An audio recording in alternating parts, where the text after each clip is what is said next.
course, I haven't seen you here. I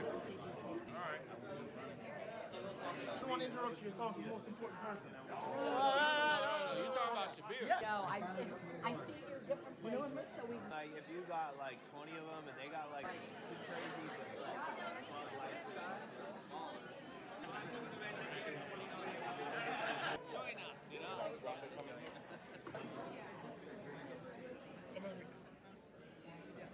Williams Island. We are so grateful to be able to host this Iftar and to break bread with all of you again this year.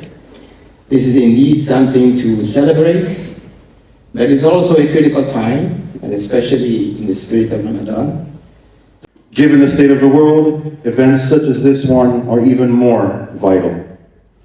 We need more occasions to come together as a community, raise awareness of our respective faiths, meaningfully connect with each other, and appreciate our common values, our shared humanity. Today it has blossomed into one of the largest public universities. We're very proud it's in our backyard. And we're very proud that so many of you are here who are professors and giving inspiration to the future of America, our children of tomorrow. We are very glad that we could be part of this journey where we could introduce FIU students to 1/4 of humanity. 1/4 of humanity are Muslims. They have a culture, they have a rich history, legacy, inventions, and contributions, which we would not know unless we talk about each other. In the Christian community, as it is, I would suspect in most other communities, this type of rebirth that happens during a time of fasting makes sense, Dr. Jaffa will tell you, medically, from gluconeogenesis, which occurs during the time of fasting, so that the human body, the cellular structure in the human body actually goes through a metamorphosis, where it does a cleansing of itself. And it lowers your blood pressure, it lowers your heart rate, and your body is able to make it and to regenerate for the next day. You can tell that I haven't done much fasting, right? By just looking at me.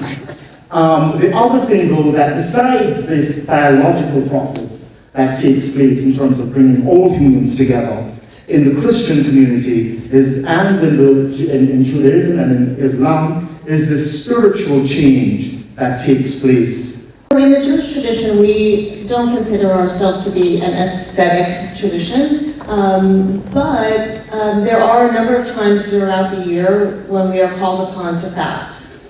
That's more in the traditional community.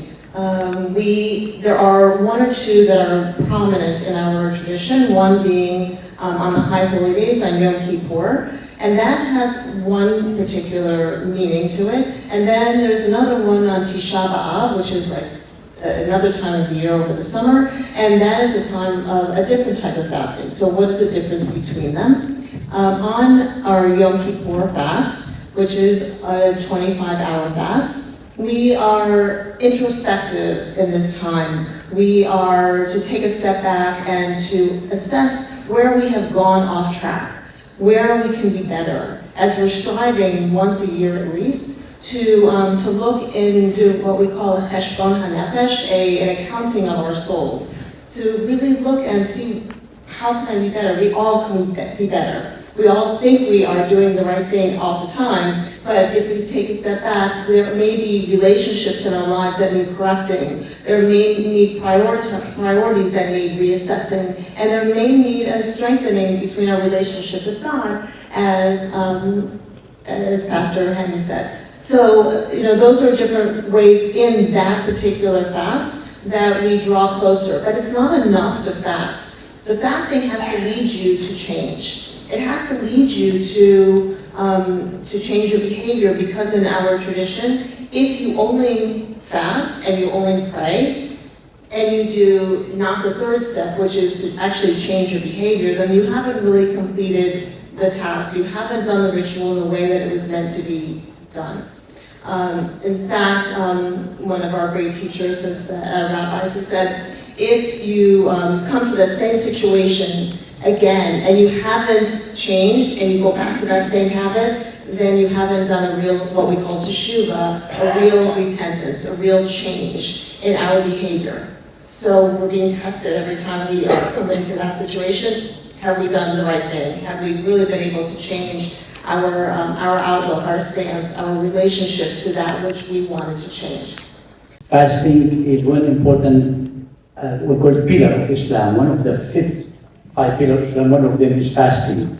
And the purpose of fasting, or why we fast, it is stated in the Quran. I think Norman mentioned that. So Allah said in the Quran, يا أيها الذين آمنوا كتب عليكم الصيام كما كتب على الذين من قبلكم لعلكم تتقون. In this verse, Allah said that for the siyam or the fasting being prescribed on you as it was prescribed on those before you, of course before us, of course Prophet Jesus, Prophet Moses, and all the prophets. So all of them, they had the fasting. And God is telling us that fasting also prescribed on you. And He defined why we fast. He said, لَعَلَّكُمْ تَتَّقُونَ, to have taqwa, which is to be God conscious. And fasting should bring us closer to Allah. I know that as people, we are human. We have a body, we have a mind or intellect, and we have a soul. And every part of us needs nourishment. Of course, when it comes to body, we eat hopefully healthy food and do exercise, so we keep our body fit. When it comes to our intellect, we need to always nourish it with knowledge and always increase knowledge. And when it comes to soul, we need some like spiritual, something that relation with God. So the month of Ramadan, which is 1 month, could be 29 days or 30 days based on the calendar, the lunar calendar, the Islamic calendar.